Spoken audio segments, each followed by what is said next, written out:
2, 1. Hi, this is Damian Mariato, and I am an axiological atheist, which can simply be understood as a value theory or a value science atheist. And I have been on a journey to deconstruct religion.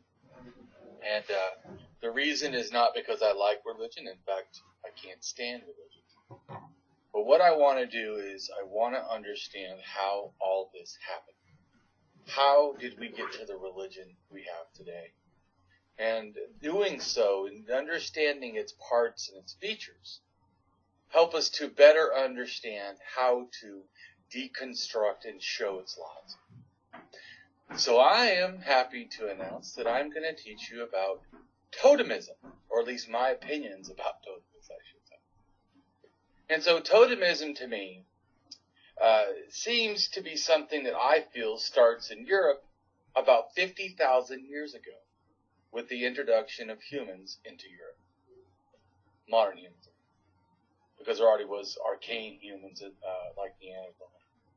Anyways, and this, I think the totemism relates to the, and I probably pronounced the names wrong, but I think it's called Agrarian culture. And so totemism, I think, approximately is about 50,000-year-old belief system, and it basically involves these elements to me. A believed spirit-filled life and or afterlife that is attached to or expressed in things or objects.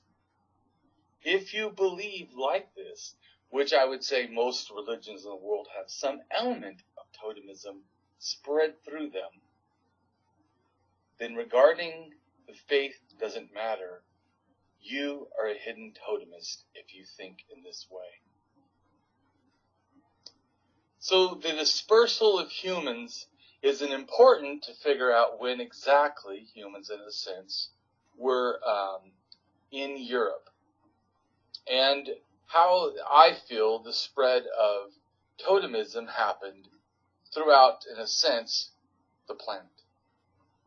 So to me, totemism happens in Europe, possibly in Siberia, somewhere around there. It could be in Russia, Germany.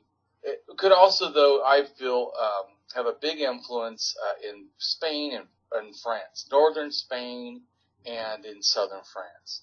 And so most of my thinking is that a core element has to be linked to Spain and France. And an interesting thing is that totemism in many places is connected to the feeling of incest aversion, or and this also, incest to a totemist, though, could include members of one's clan, could include members of a certain totem, and it could include a lot of different things. And a person could have a child, in a sense, and depending on the type of a totemistic clan structure, it can either be the fact that the person has a child and they are of the same clan, or the person has a child and they're actually of a different clan or different totem. But anyways, so incest is, in a sense, is not the way we just think of it, as that a direct familial incest, but their idea of it is different. But anyways, they still, in a sense, have that familial incest aversion.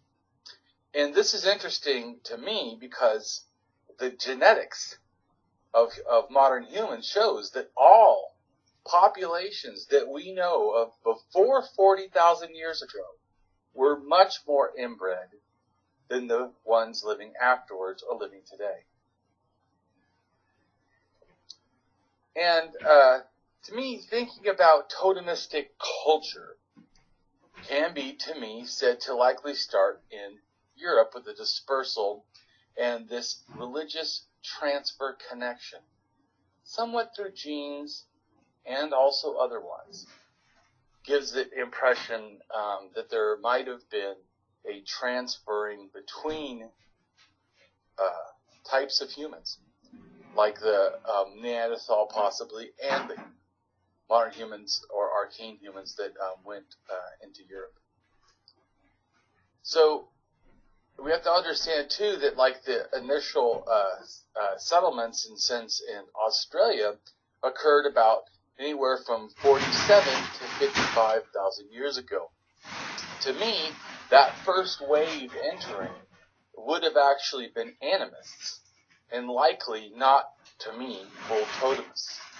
I believe that when the people from Asia come down about 30,000 years ago, that's when they transfer this new thing. There does seem to be a little bit difference in the art prior to 30,000 and after that.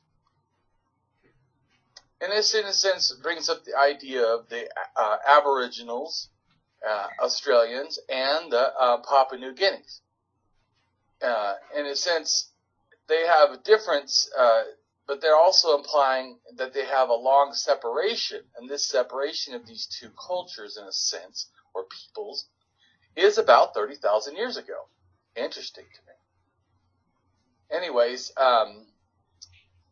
and it does seem, that also they could have come from further up in Indonesia or in East Timor, with connections to there. But anyways, which route they took, I don't know exactly, but furthermore, there's a genetic and archaeological, anthropological, linguistic data suggests later migrations to Australia in the Holocene epoch, particularly from the Asian subcontinent.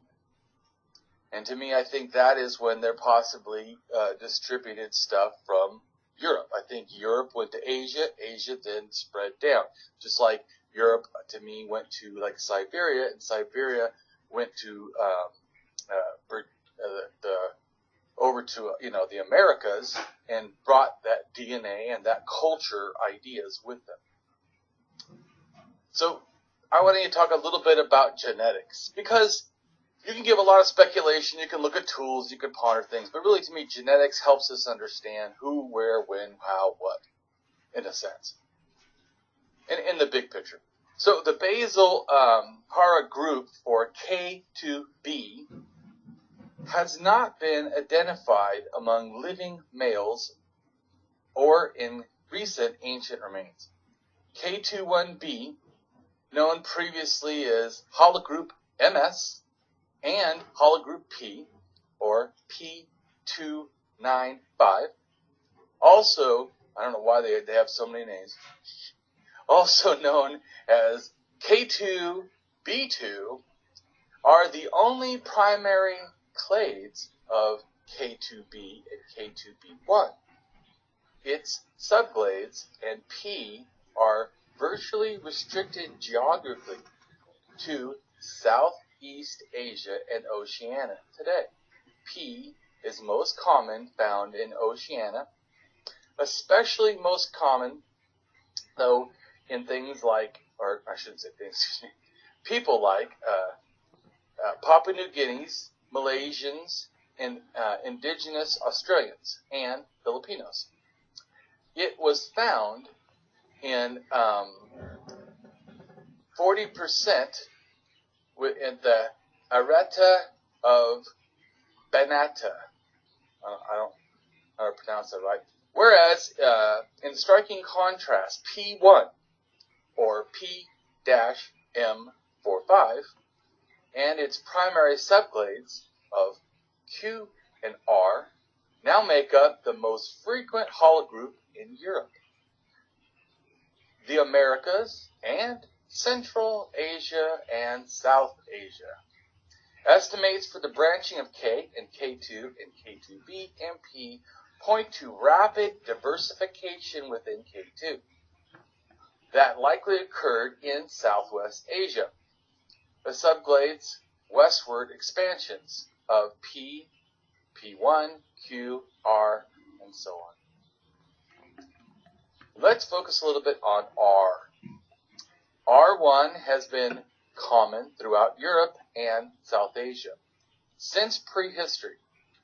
I think that this is an important thing to understand, and I believe the transfer of genetics, and also, in a sense, the transfer of these ideas to me. Anyways, so interestingly, polygroups R and Q, which make up the majority of lineages in Europe, Central Asia, and the Americas, represent only subclades of K2b. That is not genetically restricted to Asia or Oceania.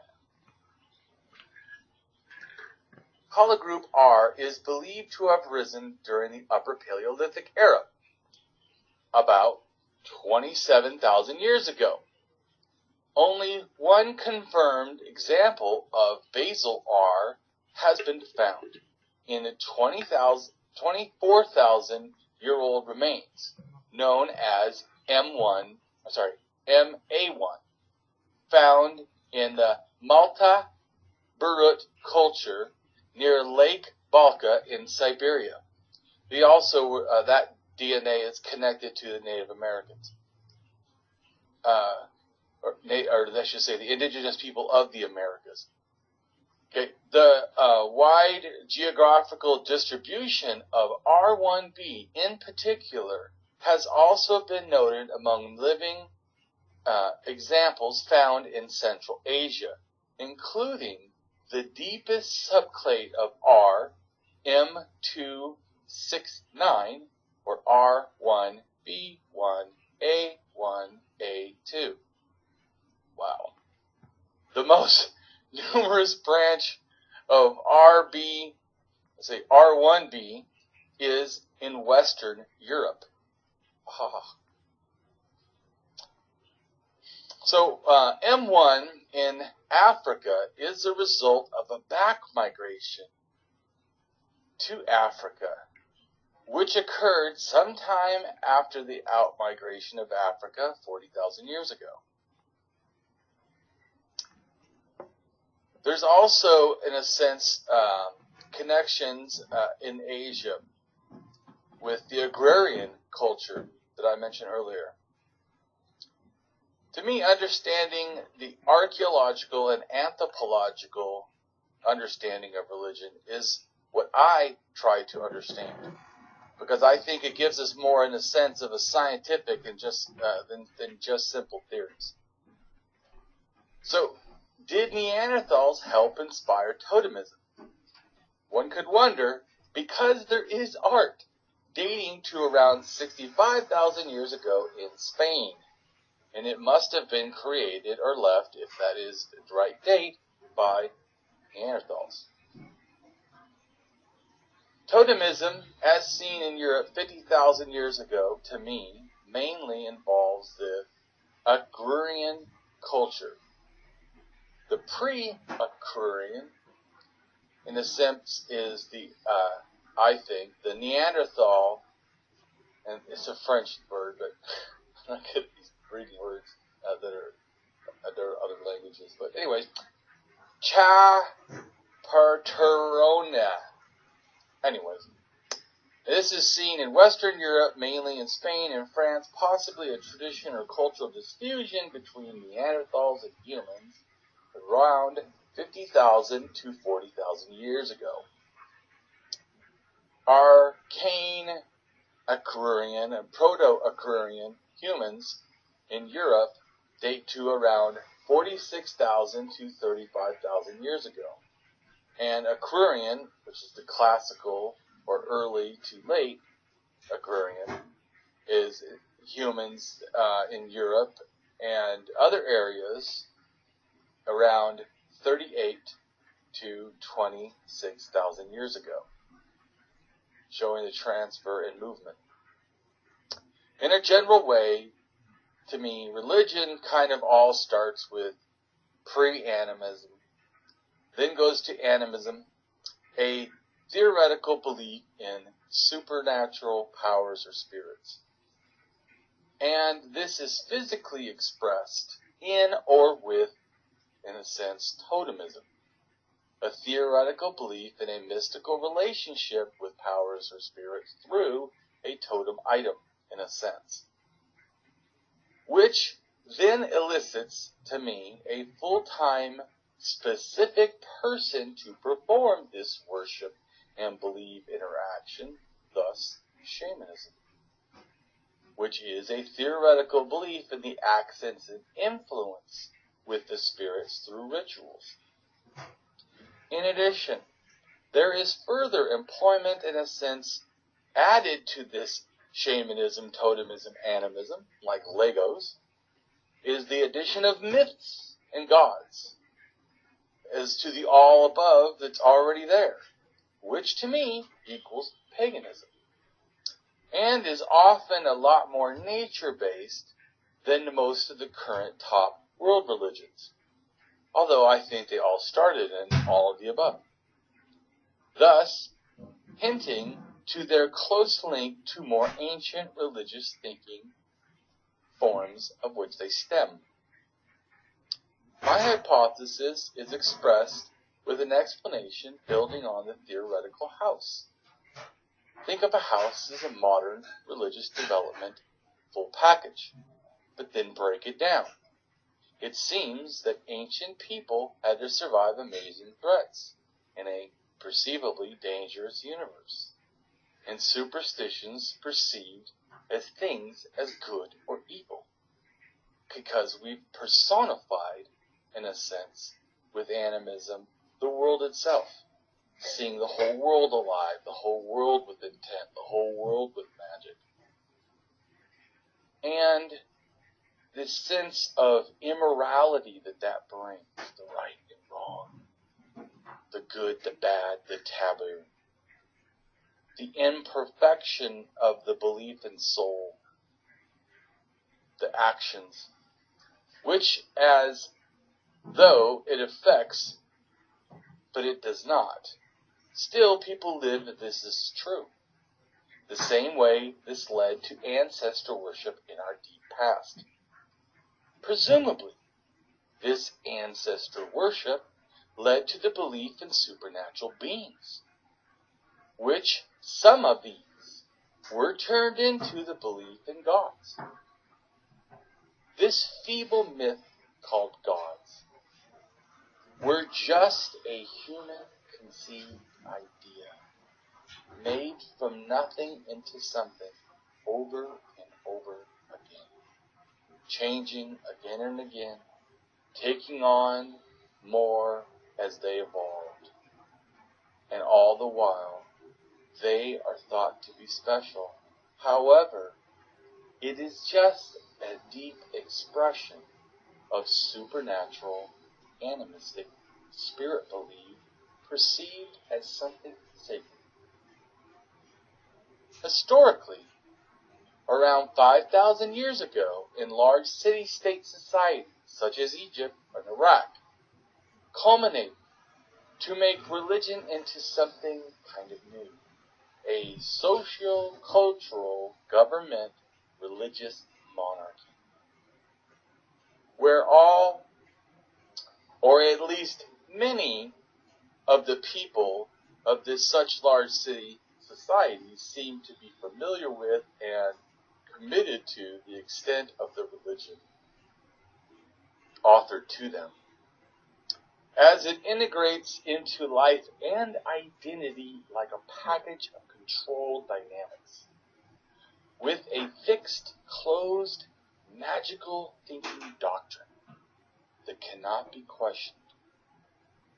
However, with judgment, this integrating religion identity package is seen as nothing more than dogmatic propaganda. Certainly did not exist in anything real, or it can be seen to have de-evolved our humanity to the extent it was highly limited. In most smaller prehistoric societies, they seem to lack most of the strong control dynamics with this fixed magical mindset doctrine that could not be questioned. these new magical beliefs could be at times added, removed. You see, many people just want to see the religion develop. They don't see the dynamics that they are playing in. Even if it's not what is really what they believe, they simply want to fit in. Instead, all this fondness for these large fragments of the past is still this domestication of religion. Religion, as we think of them today, are not a new fad. But the concepts that they authored so long ago are still written in the words they believe today. Even if we go back to around 6,000 years ago, a time in the human elements started to arrange this world-dominating kind of religions, these advanced religions with militaries. This amounts to the sense of something, but we can see the slow evolution of religion that at least started 70,000 years ago with one of the oldest obvious ritual worships of a stone snake in South Africa. This message of how religion and gods are intertwined with human frailty is clear in how man-made the ideas are. Seen in the archaeological evidence, they developed slowly and were intertwined, reinvented, reinterpreted, supplanted, piece by piece built, which discredits them all. This seems to be a simple point, which some are just not grasping. How devastating to all these claims that claim truth in religions. We can see the lies clearly laid out for us in archaeological sites. So here we go. The understanding of the evolution of religion really quick from me. It's animism, or I said pre-animism, in a sense, of people's human, early arcane humans before us, and animism at 100,000, totemism at 50, shamanism at 30, paganism starts at about 12,000, progressed organized religion starts about 5,000 years ago. Religion, it must be understood, is just an evolved product. What we don't understand, we often come to fear. That which we fear, we often learn to hate. Things we hate, we usually seek to destroy. It is thus upon us to try to understand the unknown or the unfamiliar, not letting fear drive us into the unreasonableness, arms of hate and harm. Religion beliefs often don't stay in the belief category, as if it is something chosen temporary, if needed, or changeable if required. No. What is most common is that religious beliefs are completely infused into a person's chosen identity. Thus, it is not that they believe, it is more a factor of what they think they are. What this means is if they are later challenged and given reasons to let this belief go, largely destructive to them, because they and their belief are mixed in the person's identity, making it seem as a real loss. Not just a possible belief loss, but a perceived personal identity loss. So early animism we see in Africa in a grave with red ochre and a shell bead. It's anywhere from 100,000 to 74,000 years ago in Border Cave, South Africa, of a child. Then the interesting thing is we find 75,000 years old crystal stones that were made probably just for the beauty of them or some religious mindset. Now think about it. Crystal stones, a clear stone. So if you have a clear stone, it would be the unique in all the other stones, because all the other stones, in a sense, can't be seen through. This would look like, water or ice that somehow is a stone. I could see where someone could view that in a magical context. So, like I said, the first worship is anywhere from 75 to 70,000 years ago in South Africa. Then we have the ladder-shaped figure on a cave wall in Spain by the Neanderthals, possibly 65,000 years ago. And so, what about Neanderthals? Well, scientists have found the first major evidence that Neanderthals made, in a sense, cave paintings, indicating that they had an artistic sense similar to our own. A new study led by the University of Southampton and the Max Planck Institute for Evolutionary Anthropology showed that these paintings in Spain were created more than 64,000 years ago, before present. Modern humans were not in Europe, or believed to be at this time in Spain. This means that the Paleolithic Ice Age cave art, including the pictures of animals and thoughts, geometric signs, must have been made, in a sense, possibly by Neanderthal, a sister species to us Homo sapiens,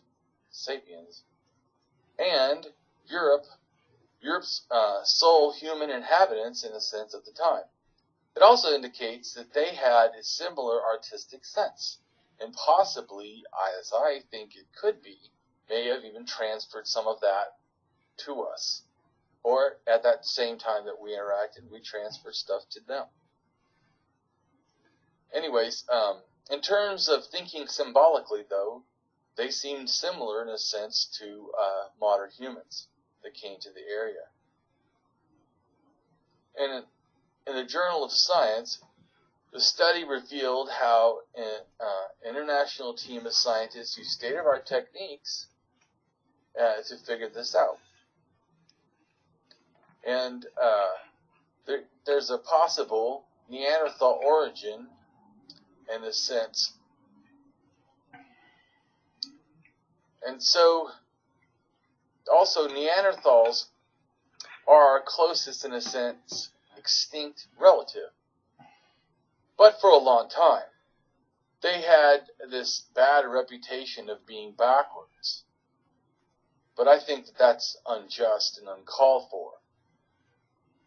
Early modern humans, for example, made cave paintings, but even though Neanderthals used pigments and decorated possibly themselves with things like eagle claws and shell beads, there was no clear proof, in a sense, for a long time of cave paintings. One theory goes to develop that Neanderthals might have developed their rudimentary culture after modern humans arrived in Europe some 40 to 50,000 years ago. But to me, this is an odd thinking, because they've been wearing eagle claw necklaces for probably 130,000 years. Evident for a eagle talon with bone, gut sinew tied around it, the whole, found in Israel at 130,000. The Neanderthal was the only proven human in Europe at the time. Further, supporting Neanderthal as an artist theory relates, in a sense, to decorated seashells found in a Spanish cave dated to more than 115,000. Perforated shells found in sediments in a cave that date to between 115 and 120,000 years ago. There is no argument that there were Neanderthals in Europe doing these kind of things. The argument is how spread it is and if it was spread to or from humans. I think it could have been a little bit of both. There is no evidence of modern humans in Iberia in the sense before 41,000 years ago. Neanderthals existed for, in a sense, twice the time that modern people have, if not more than that. In a sense, while Neanderthals may have etched this crisscross pattern shape flute, also Homo sapiens achieved similar things at this time. And it's interesting that there's a cave paintings, and also in Germany there's a thing looks like a lion humanoid figure found in a cave in Germany, and it can be anywhere from 38,000 years ago to possibly 41 or 42. Neanderthal ritual or religious practice around 50,000 years ago could be possible with the burial in southeast Spain of a female covered with rocks and turned with a cut-off panther claw, suggesting that Neanderthals, much like today's bear hunters, ceremonially cut off the panther claw and kept them as totemistic trophies. This 50,000-year-old Neanderthal burial ground eventually included the remains of at least 3 individuals intentionally buried, each with the Neanderthal's arms folded, and the hands were close to the head, done in a sense ritual way. Remains of remains of other Neanderthals have been found in this position as well, suggesting that it held some sort of meaning and a cultural distribution. The remains of 6 to 7 other Neanderthals, including 1 baby and 2 juveniles, have also been excavated at the site. The tallest individual appears to have been an adult who stood about 5 foot 1 inch. So, 50,000 years ago, to me, is a time of progressed religion. 50,000 years ago marks the transition from early prehistory. There is evidence of burials with grave goods and the appearance of anthropomorphic images, and these are placed and painted in caves. To me, the caves, in a sense, could be like a pseudo-womb that they enter, because it seems that they don't do their art in a sense like you would think. I first thought, you just do art by the entrance of your cave, you're living or eating, you just do a drawing, and then you can look at it all the time. No, they would go way, like one time it was like almost 2 miles into the cave, way down in and then they had to go over like a 15-foot like thing or something. I mean, it's like crazy just to get to this place and do art in the dark, in the deepest bowels, in the sense of the earth. And to me, they suggest that modern humans have begun to believe in these superstition ideas. And to me, this totemistic and then revolves into shamanistic ideas.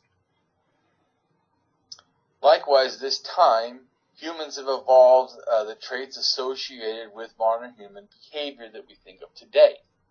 People 50,000 years ago were not that much different than we are today. Much of the evidence comes from the late Stone Age, as well as sites in Africa. Modern human behavior includes abilities such as modern language, abstract thought, symbolism, and of course, sadly, religion. Like most behaviors that are found in societies throughout the world, religion, in some form, must have been present in a sense you can see in these ancestral human populations. Certainly, these exhibited behaviors are telling us something.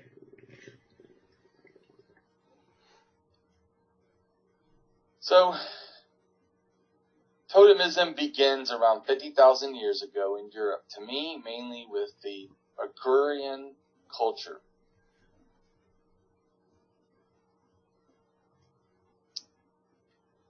So, Neanderthals evolved out of, in a sense, later populations of Homo heidelbergus at the end of the last glacial period. The Neanderthals enlarged their originally exclusive European settlement area, expanding to the Near East, parts of Central Asia, as far east as the Altai region of Siberia at least. Neanderthals north, in a sense, changed, and they started to go south. The culture, in a sense, continually between the Bohunic and the regional Middle Paleolithic remains are still open to debate due to a lack of association with human remains. But these are possibly the culture of early humans in Europe that interacted with the Neanderthal culture and then made the Agrarians, to me. So there's Neanderthal remains dated to around 45,000 years ago in an area that could have been inhabited at that time, almost close to where humans were settled. The earliest connection, in a sense, concerns the possible Levant and its distribution to Central Europe, and the Bohunic and similar assemblages in Eastern Europe and North Asia. Similarities have also been documented between the Levantine early Ahmarian and the European Proto-Agrarian. Therefore, identifying the first occurrence of these technologically similar lithic industry cultures in the Levant and in Europe hold potential information about dispersals. In the realm of culture, the archaeological evidence also supports a Neanderthal contribution to Europe's earliest modern human societies, which feature personal ornaments completely unknown before, it seems, in the imagination, and characteristics are such of Neanderthal-associated archaeological sites. Cave art dated to, like I said, at least 64,000, possibly more than 66,000, and likely painted by Neanderthals, could be in a sense a precursor to the modern humans' preference for the same behavior. As well as possibly, there's another Neanderthal cave painting at 42,000 in southern Spain, when it was still not possible that modern humans have been in the area, unless it was the first ones. Neanderthals, in a sense, manufactured their own culture diffusion.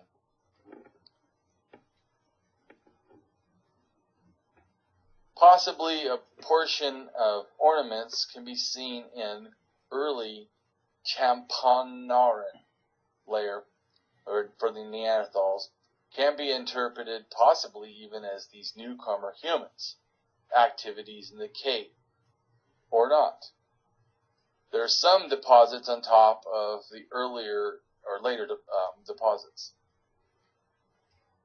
In a sense, maybe that they could be seen as that they're the ones that produced some of the lithics, or they did it with the Neanderthals. Bone artifacts, including ornaments. In a sense, the ornaments were made by the same technique employed in the production of the agrarian ornaments later, and thus testify to a local and regional production that continued through time, possibly. In some, it seems like that the Neanderthal Châtelperronian, whatever it is, were likely the ancestors of the Agrarian. The two groups were contemporaries and possibly encountered and even confronted each other. We can think that intergroup relations of hunter-gatherers, especially if they were belonging to different, ethno-linguistic or cultural entities, could have been friendly, they could have been indifferent, or it could have led to conflicts. Who knows? But there is some transfer, and genes and otherwise, possibly. Therefore, in general time frame, as long as we don't have the intact articulated Neanderthal burials, clearly showing that it's a Neanderthal culture, it could quite possibly be that the prehistoric culture is one of modern humans. The European Bohunician is the product of Neanderthals before this.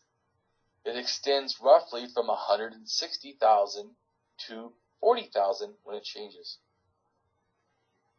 And the younger deposits are stone industries, blended with earlier tools, in a sense, from the Middle Paleolithic, Moestrin, and the Upper Paleolithic, Agrarian-style tool types, it seems. However,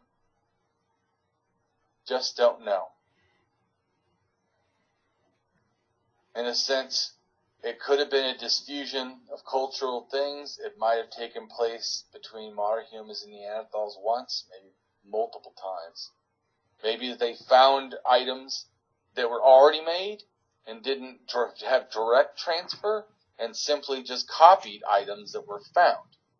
Don't know. But they did mate, so there was some transfer of at least genetics, if nothing else. And in a sense, these so-called transitional industries for these cultures are in a sense a key understanding of these possible replacement process of the Neanderthals by modern humans in Western Asia. While in Europe, the older Monasteran industry of the Middle Paleolithic can clearly be attributed to the Neanderthals, and the later Upper Paleolithic assemblages could possibly be either modern humans or Neanderthal. The nature of the makers of these transitional industries of tools has long been disputed. Let's go back to the human genetics for a second. Hologoop OM175 is a descendant of Hologroup NOM214 and first appeared, according to different theories, either in Southeast Asia approximately 40,000 years ago or between 31 to 51,000 years ago. This hologroup appears in 80 to 90% of most of the populations of East Asia and Southeast Asia, and is most exclusive to that region, is M175. It is almost non-existent in Western Siberia, Western Asia, Europe, and most of Africa and the Americas, where its presence may be the result of recent migrations only. Certain subglades of OM175 do achieve significant frequencies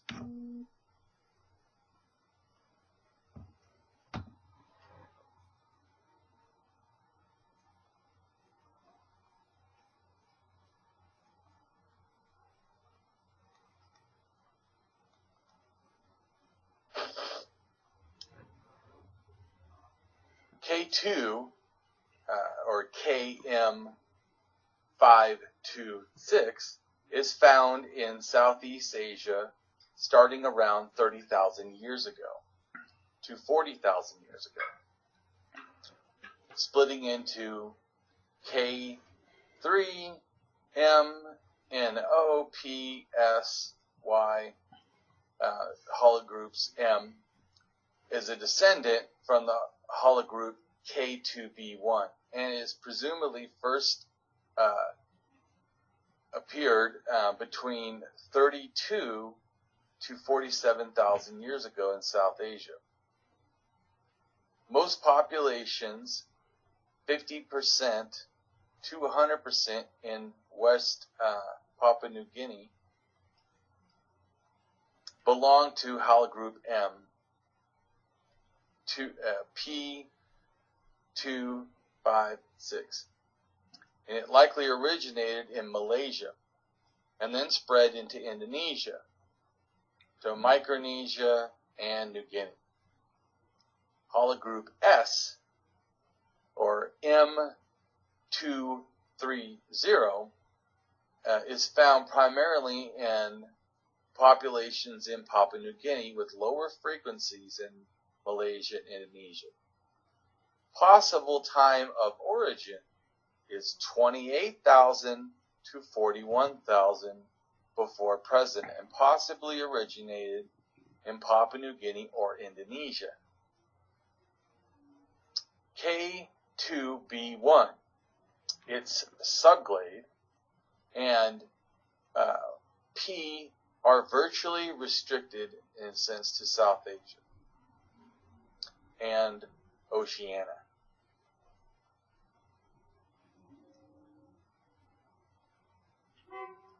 So RB1A, though, could have different origins in different areas and different transfers. There's been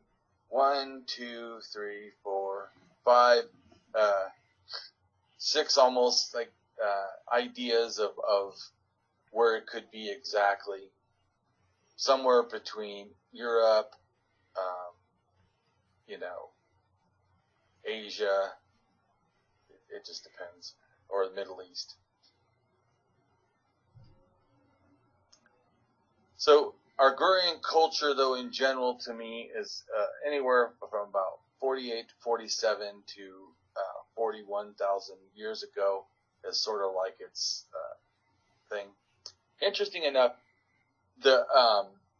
we see a lot of like in Peru and stuff, you have the flattening of the heads, and there's some of that in Asia and stuff too.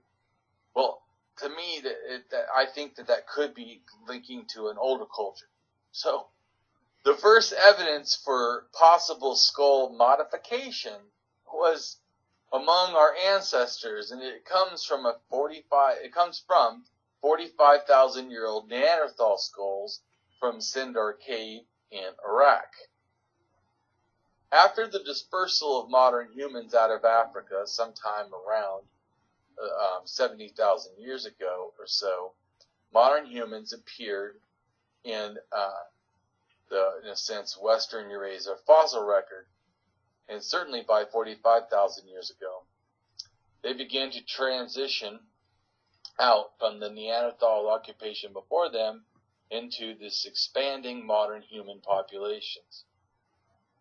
And one of these early people was a man that they found, and it's around 45,000 years ago in Russia, or Siberia, western Siberia. And there's one in Russia, also a burial that is 39,000 to 36. There's one in Italy that's 41 to 39. And then there's one in Romania, or some, I should say some, is to be more than one, but there's evidence in Romania for 37,000 to 42,000 years ago. Around 6 to 9% of the genome of a certain archaic individual found, a modern human though, it was derived in a sense from Neanderthals, indicating the individual had a Neanderthal ancestor as recently as 4 to 6 generations back. The origins of Europeans used to seem straightforward, but it's not. The first modern humans moved into Europe at least by 45,000 years ago, perhaps more, perhaps occasionally meeting with Neanderthals whose ancestors had inhabited Europe for at least 400,000 years before us. Then starting after 10,000 years ago, you have the influx of farmers that came from the Middle East, spreading, mainly they came from somewhere in eastern Turkey. The Bako Kriso site is one of the earliest known agrarian burials, among one of the earliest burials in layer 11. 2 pierced animal teeth were found, and oriented to this abstract assemblage, and they were dated to around 43,000 years ago. They currently represent some of the oldest ornaments in Europe by modern humans. With an approximate age of 46,000 years ago, a human fossil consisting of a pair of fragmented mandibles. Whether these are humans or, in a sense, actually a Homo sapien or Neanderthal is still somewhat disputed. Importantly, agrarian sites in northwest of Beirut in Lebanon are dated to approximately 45,000 years ago or earlier.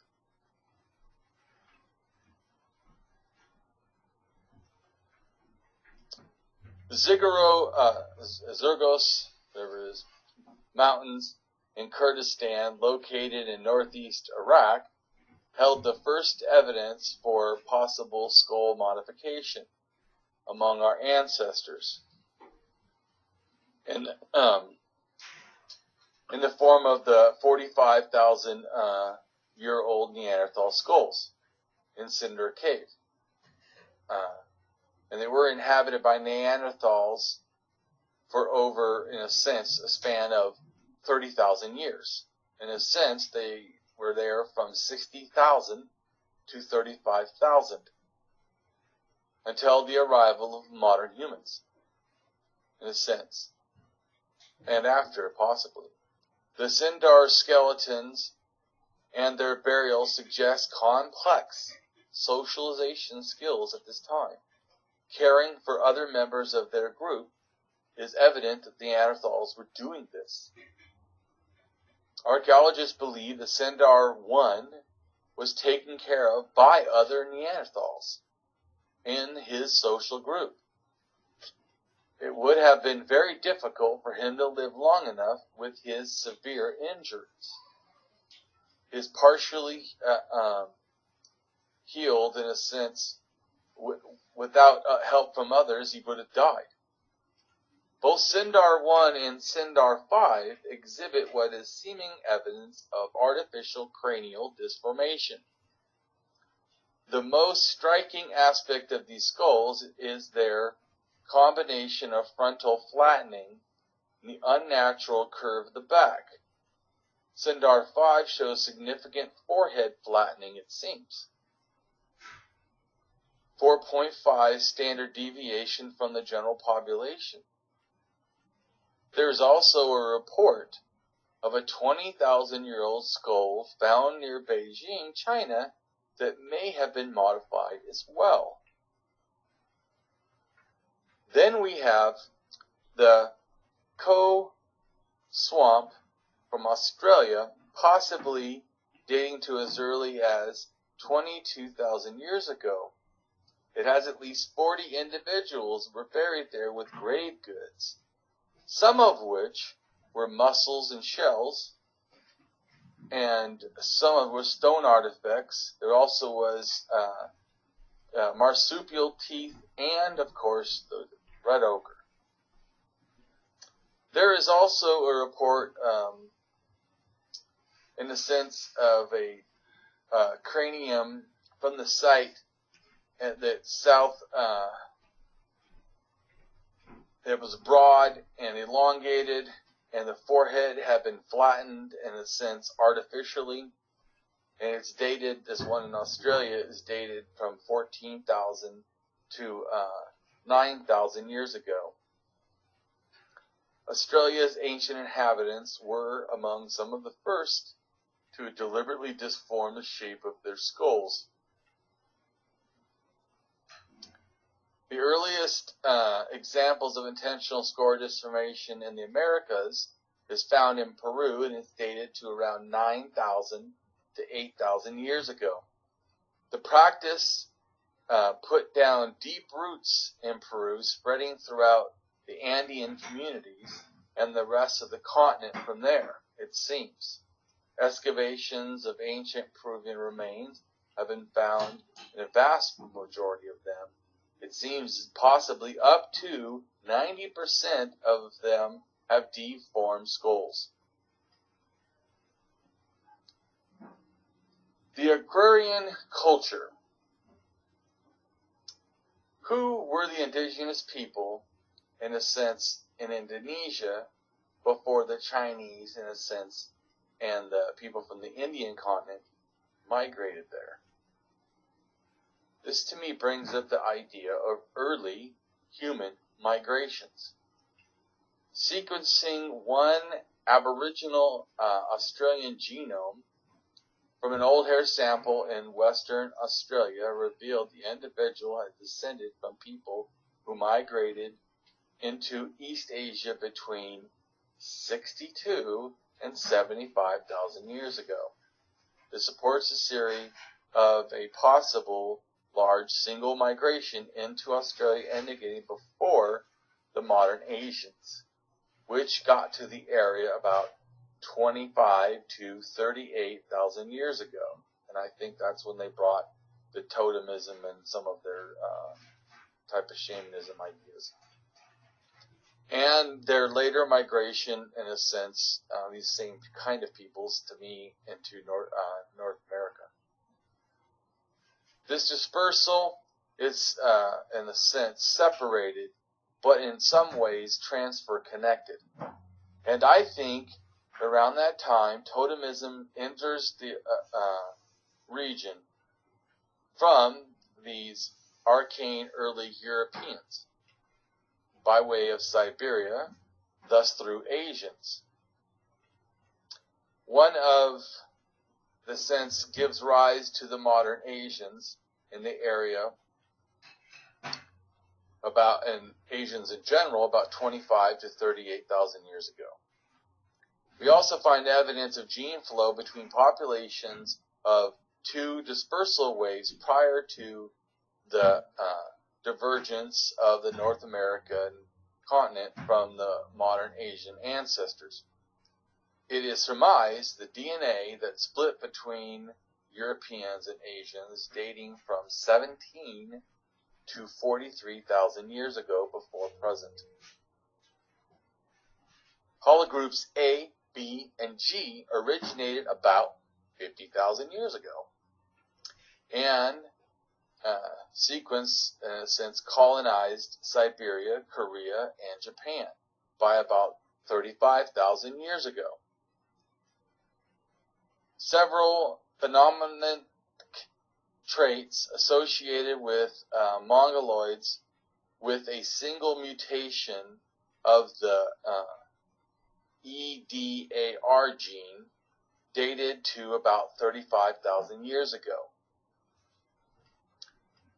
A Paleolithic site on the Yama River in Siberia at 71 north lies well above the Arctic Circle, and it dates to 27,000 years ago before present, during glacial times. This site shows that the people adapted to these harsh climates even in these high latitudes. Late Pleistocene environment much earlier than previously thought.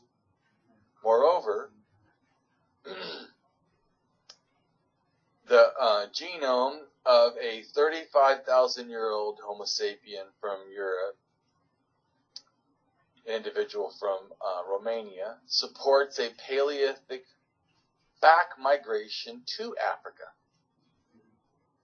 The individual was a basal hologroup for U6, not previously found in any other humans, present day.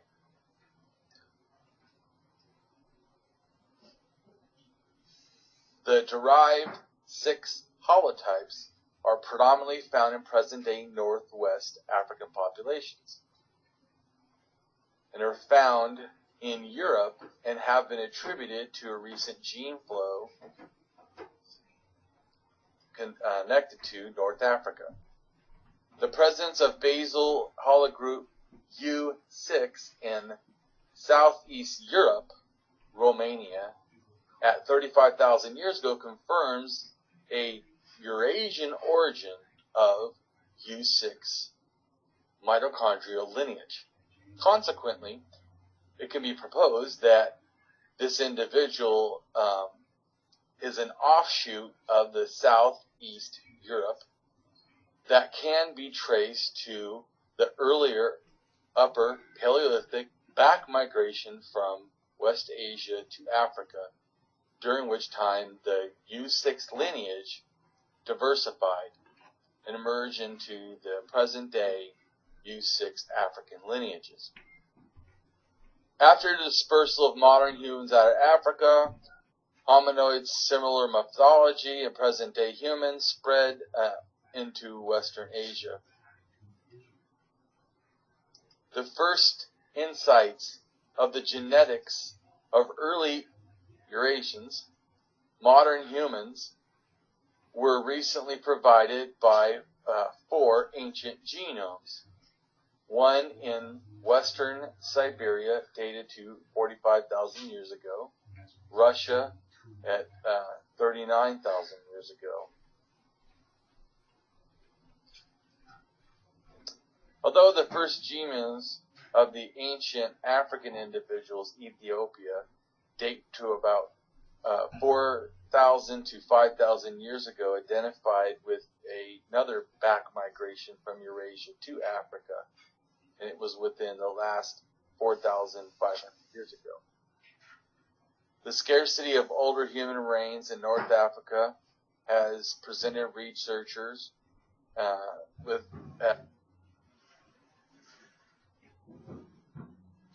obtaining direct evidence for this phenomenon of the period.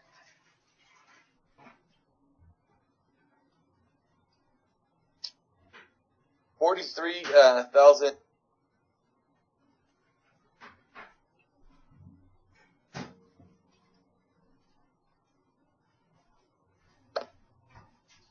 with it, that is 43,000 years ago rock art, Proto-Agrarian culture to me, but it could possibly done, Neanderthals or modern humans. Images are possibly depicting sea lions, so possibly Neanderthals were hunting and eating sea lions, or at least drawing them. And these looks like with red ochre.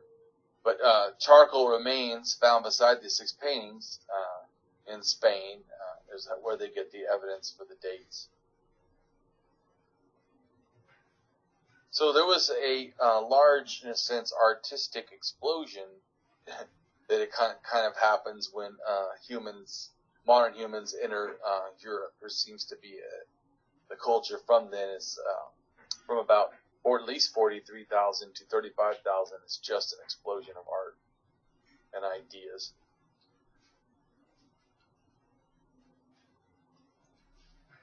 So there's from Russia. There's 43,000-year-old,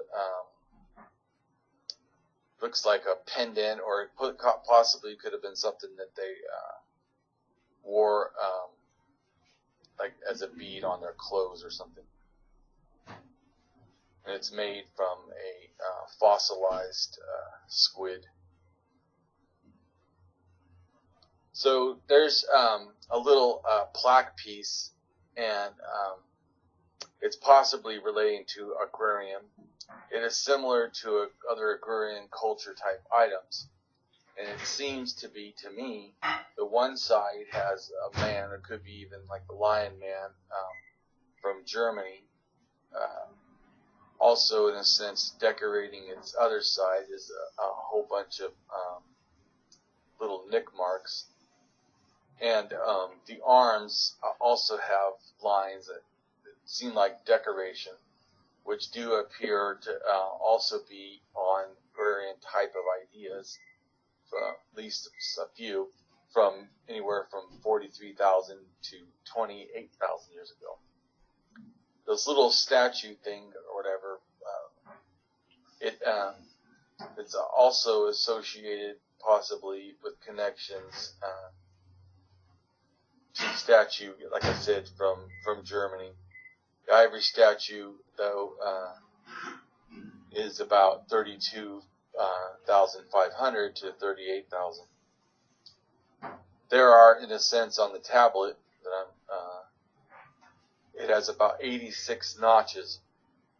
A number has possibly 2 special meanings. If you subtract from a year, it equals the average number of days that are equivalent to pregnancy, and the number of days that one of Orion's 2 prominent stars is visible. It's possible to ancient, humans, this might have been a link to human fertility, to spirits, to stars in the sky.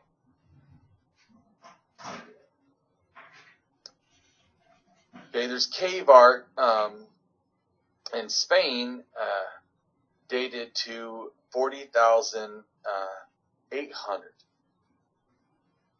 And humans were kind of in the area, like I said, 41,000, so it could have been modern humans, and it could have been Neanderthals.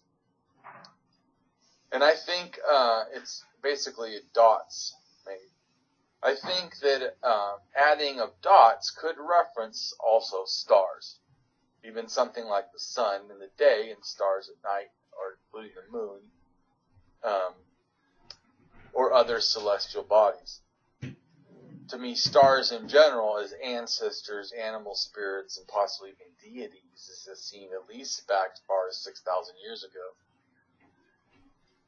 Cave art, this such, could also imply that.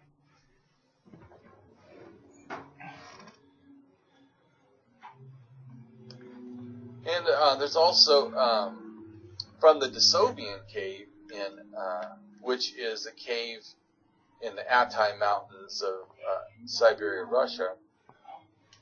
There's an incredible 40,000-year-old bracelet, believed to be the oldest ever found, especially of such quality. And it suggests that this ancient, human race basically drilled. It was probably the Dasovians, but it could have been modern humans. But it's believed to be Dasovians, the Decentivans or whatever.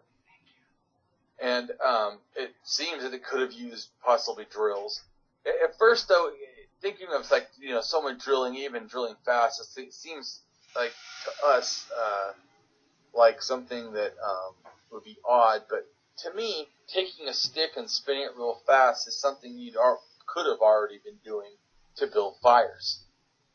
So I don't see it as some kind of a, like I know some people get like ancient alien type of thing. That's ridiculous. Modern humans, even our arcane, ancestor, humans, the Cinnavins and Neanderthals were probably not as stupid as people like to think they are. And so I think that's what we need to do, is to understand that these people before us were just very close to like us. Anyways, there's cave art of at least 40,000 years ago in Indonesia, and painting one of thousands is, in a sense, a stencil drawing in limestone caves and tucked into remote mountains on the far eastern edge of Borneo in Indonesia, part of Indonesia. And it's believed that it could date even up to possibly 52,000. Also, around 40,000 to 35,000 years ago, the remains of some personal ornaments, awls, and pierced animal teeth that used as pendants, ivory pendants, and these, in a sense, are excavated from the Neanderthal levels at the site.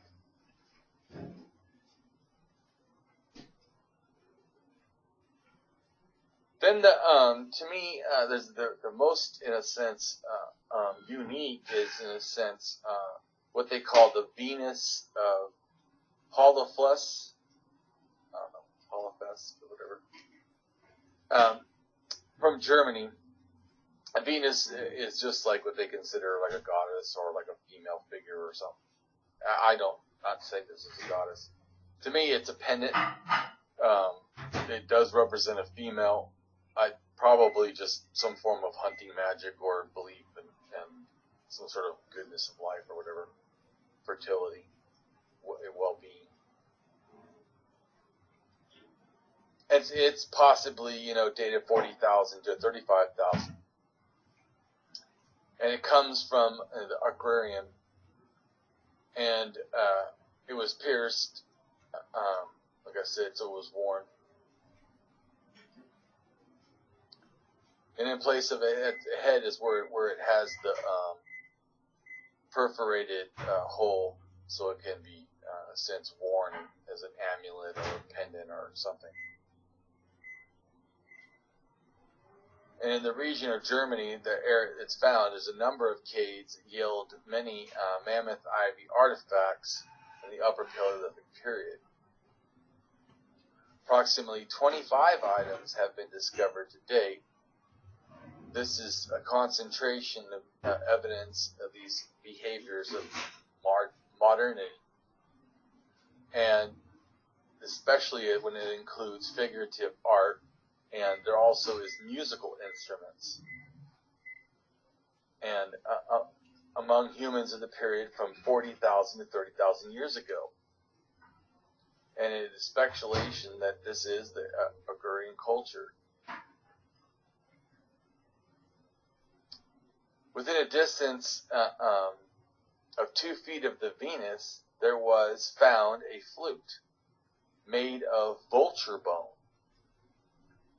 Additionally, and I think that could have something possibly to do with sky burials, the Y that they reference of the bird. In addition, artifacts excavated from the same cave layer include napping debris, work bone, carved ivory, as well as remains of tarpon, reindeer, cave bears, woolly mammoth, alpine ibexes. 38,000 years ago, there's an engraving of an ankh, an ancient cow, with, to me, a seeming totemistic expression. It's basically the outline or tracing outline of kind of a bull, and with small horns. And it's interesting, though, is it has a whole bunch of dots like inside some of the body. Not the entire thing, but like the lower part and then the back. Not part of the head or upper shoulder. But to me what's interesting is that it's believed that the dots are made first and then they traced in a sense like the constellations to me. Like that. The idea that a group of stars represents something like Taurus. Not saying that for sure I know this, it's just saying it's very interesting. It's certainly, it possibly leads to those later ideas. We can confirm, though, from this that image making was already being practiced in pointillism by Europe's earliest human culture, the Agrarian. 16 engraved and otherwise modified limestone blocks were created at least 38,000 years ago, confirming ancient origins of this technique. By using small dots, they create an illusion of a larger image. Around 37 to 32,000 years ago, is Agrarian Bison skulls that were recovered, but one skull particularly. The possibility of symbolic and ritualized item. Certainly a major animal that they were using in hunting. In a sense shown by ornamentation, for example, there's also a connection to it being a ritualistic animal because you see it in lots of cave art, including caves in France. Now, the bull head that they found is a bull that had been basically left to be defleshed, and then the skull was recovered. This almost makes me think of it could also be possibly trophies. But I think it's probably more sacred because if it was trophies, there would be lots of them, as opposed to just a few. And the trophy, though, or style, head belongs to a male individual. The many depictions of bisons in the Paleolithic art also share this somewhat symbolic, connected interpretation, possibly.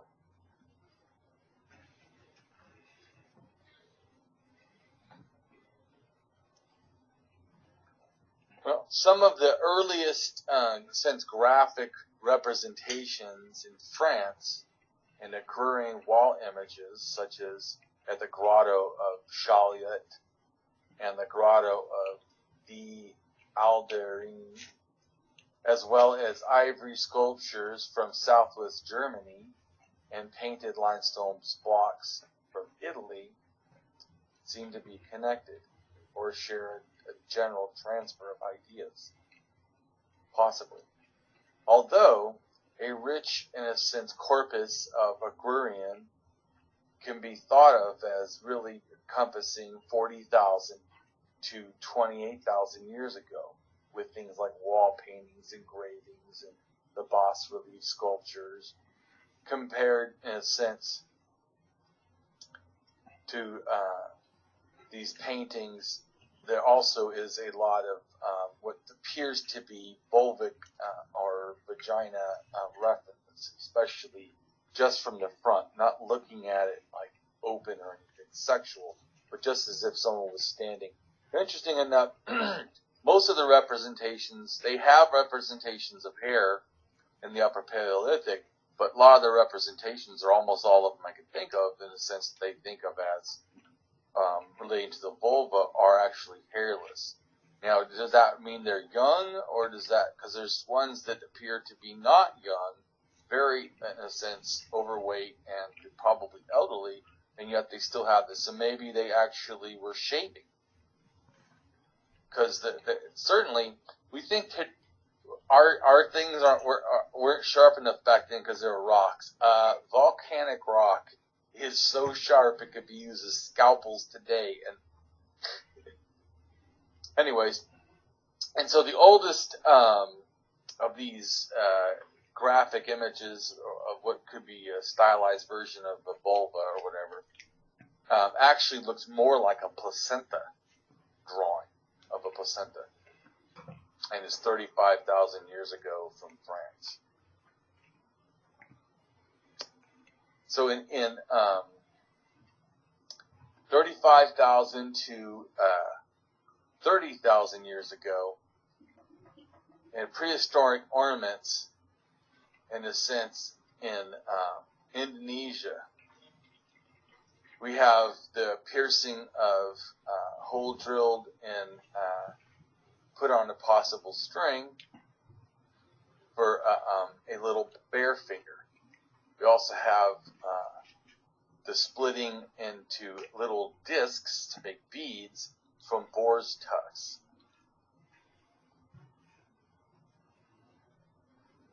And the females and the young both lack tusks. This is an important thing, though, because the rock art they made seems to be the one without a tusk, and it's dated to 35,400 years ago. What's interesting is sometimes people think of art as one, when they look at Paleolithic art, as one big, in other words, you look into a cave and you see all the art. The assumption, wrongly, is that all the art was made at the same time by the same artist.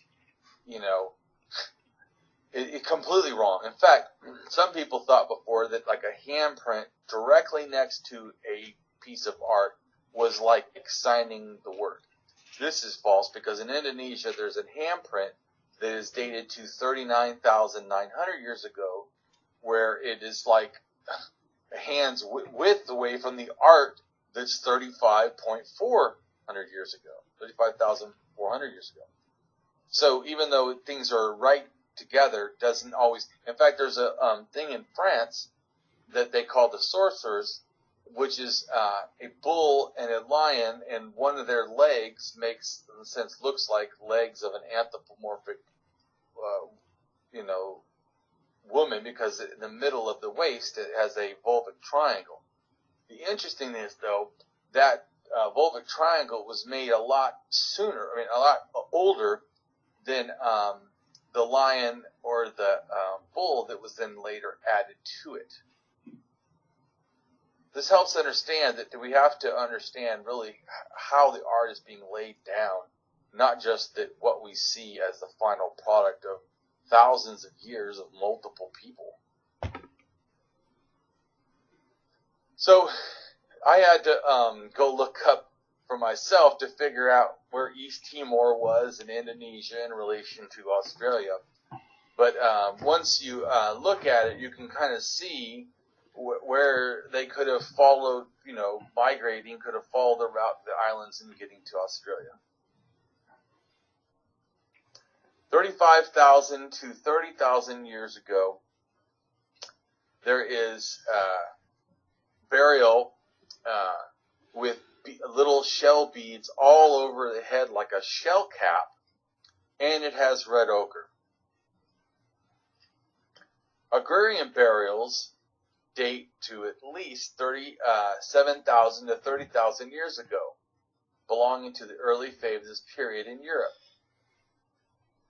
And examples have been found in places like Sinclair, Russia. Remains of a man buried with 15,000 ivory beads.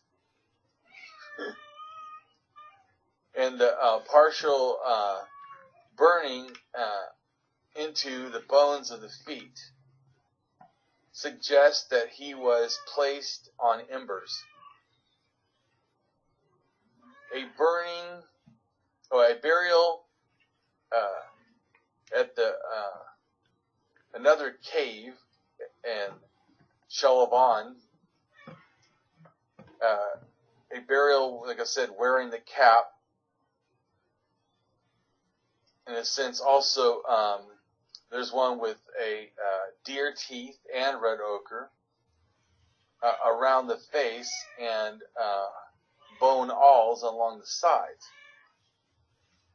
Another one in France with similar related traits to the shelter were burials associated with red ochre, Moloch, splint tools, possibly even the leaving of food for like an ancestor to pass over to the other life. In Spain, 2 graves with low mounds containing the shape of a body with, in a sense, decapitated and was covered with animal bodies and buried with a quartzite knife. The sacred character of these mounds survived through the later occupations of the grave. In Delany Benos, a child burial with a necklace containing 27 pierced fox teeth and a skull also covered with red ochre. The burial was placed below a complete mammoth shoulder blades. Agrarian in the Zagros Mountains dates back to about 35,000 years ago in Iran. The oldest lunar calendar is 34,000 years ago and speaks to an awareness by humans of the stars and the things in the heavens that date to this agrarian culture in Europe. So if you are a religious believer, may I remind you that faith in the acquisition of knowledge is not a valid method worth believing. Because what proof is faith of anything that our religion claims by faith? As people can have different faith, even in the same religion. Thanks. Have a great day. Bye.